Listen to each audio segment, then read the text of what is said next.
नमस्कार मंडळी, वेदश्रीज किचन मराठीमध्ये आपले खूप खूप स्वागत आहे। आज आपण आपल्या किचनमध्ये कर्जत राशन फेमस शिपी आमटी कशी बनवायची हे पाहणार आहोत। आमच्या गावामध्ये हीच शिपी आमटी 100 रुपये प्रति लिटर या दराने विकत मिळते। आमच्या गावापासून साधारण 80 ते 90 किलोमीटर असलेलं हे गाव कर्जत राशीन। तर इथली आपण प्रसिद्ध शिपी आमटी कशी बनवायची हे पाहणार आहोत। तर इथे मी 4 प्रकारच्या डाळी घेतलेल्या आहेत। इथे मुगाची डाळ 1 चमचा, मटकीची डाळ 1 चमचा, मसुरीची डाळ 1 चमचा आणि तुरीची डाळ 1 चमचा घेतलेली आहे। मुगाची डाळ आपण पॉलिश नसलेली इथे घेतलेली आहे, तुम्ही कोणतीही घेऊ शकता। या डाळी आपण स्वच्छ 2-3 पाण्याने धुवून घेणार आहोत। या डाळी स्वच्छ धुवून झाल्यानंतर आपण यामध्ये 1 ग्लास पाणी टाकून या डाळी 30 मिनिटाकरता भिजण्यास ठेवणार आहोत। तर इथे डाळी स्वच्छ धुवून झालेल्या आहेत। आता यामध्ये मी पाणी ॲड करून हे असंच 30 मिनिटाकरता ठेवून देणार आहे। तोपर्यंत आपण एका कढईमध्ये साधारण 1.5 चमचा तेल घेऊन 2 मध्यम आकाराचे कांदे वाटण्याकरता परतून घेत आहोत। आपल्याला हा कांदा डार्क ब्राऊन करून घ्यायचा आहे। आता आपला कांदा भाजेपर्यंत आपली डाळ भिजून झालेली आहे। यामध्ये आपण अर्धा चमचा हळद आणि थोडंसं मीठ ॲड करून ही डाळ शिजण्यास कुकरमध्ये ठेवून घेत आहोत। याच्या 3 शिट्ट्या आपल्याला काढून घ्यायच्या आहेत। तर इथे आपला कांदा छान असा भाजून तयार झालेला आहे। याच कढईमध्ये आपण 1 चमचा तेल ॲड करून खोबरं देखील भाजून घेणार आहोत। खोबरं देखील आपल्याला छान असं ब्राऊन रंगाचं करून घ्यायचं आहे। तर इथे पाहू शकता, आता आपण आपलं हे खोबरं छानपैकी भाजून घेणार आहोत। खोबरं देखील छान असं भाजून झालेलं आहे। खोबऱ्याचा रंग देखील चेंज झालेला आहे। आता खोबरं काढून आपण यामध्ये लसूण आणि अद्रक हलकेसे भाजून घेणार आहोत। इथे आपण लसूण आणि अद्रक हलकं असं भाजून घेणार आहोत। ते छान भाजून झाल्यानंतर आपण यामध्ये खडा मसाला देखील भाजून घेणार आहोत। जर तुम्हाला ही आमटी स्पायसी हवी असेल तर आपण यामध्ये खडा मसाल्याचा वापर करू शकतो। तर इथे मी खडा मसाला देखील वापर करत आहे। तर इथे मी 1 तमालपत्र, 2 लवंगा, 2 काळी मिरी आणि 1 छोटीशी दालचिनी असं आपण प्रमाण घेतलेलं आहे आणि हे छान असं आपण हलकं भाजून घेणार आहोत। आपला खडा मसाला देखील भाजून झालेला आहे।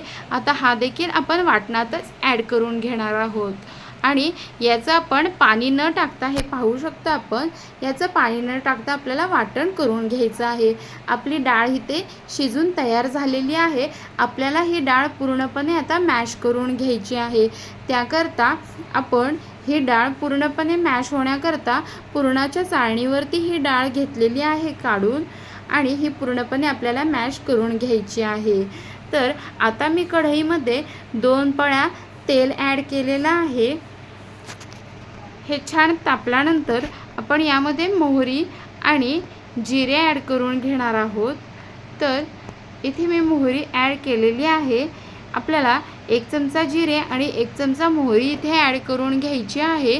हे छान तडतडल्यानंतर आपण यामध्ये जे सुकं वाटण केलं होतं ते वाटण ॲड करून घेणार आहोत। इथे आपण पाहू शकता, डाळ देखील आपली मॅश झालेली आहे आणि वाटण देखील तयार आहे। ते वाटण इथे आपण ॲड करून घेणार आहोत। या वाटणामध्ये आपण पाण्याचा वापर केलेला नाही।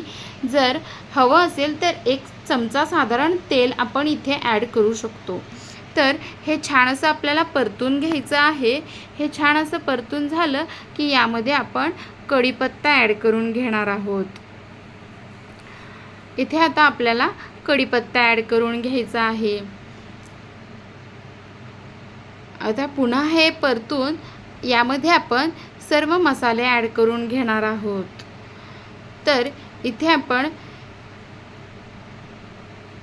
पाहू शकता, छान असा हा मसाला शिजून तयार झालेला आहे। आता यामध्ये आपण साधारण 1 चमचा मिरची पावडर, 1 चमचा कांदा लसूण मसाला आणि 1 चमचा मटण मसाला आपण इथे ॲड केलेला आहे। छान आता हे पुन्हा भाजून घ्यायचं आहे. छान असं परतून घेणार आहोत. यामध्ये मी आत्ता हळद ॲड केलेली नाही, कारण आपण ती डाळ शिजवताना ॲड केली होती. आपला कांदाचं वाटण छान असं परतून झालेलं आहे. आत्ता हे परतून झाल्यानंतर मी इथे गरम मसाला ॲड केलेला आहे. आता हे देखील आपण छान परतून घेणार आहोत आणि परतून झाल्यानंतर आपण जी डाळ मॅश करून घेतली होती ती देखील ॲड केलेली आहे. आता हे पुन्हा आपल्याला छानपैकी एकजीव करून घ्यायचं आहे.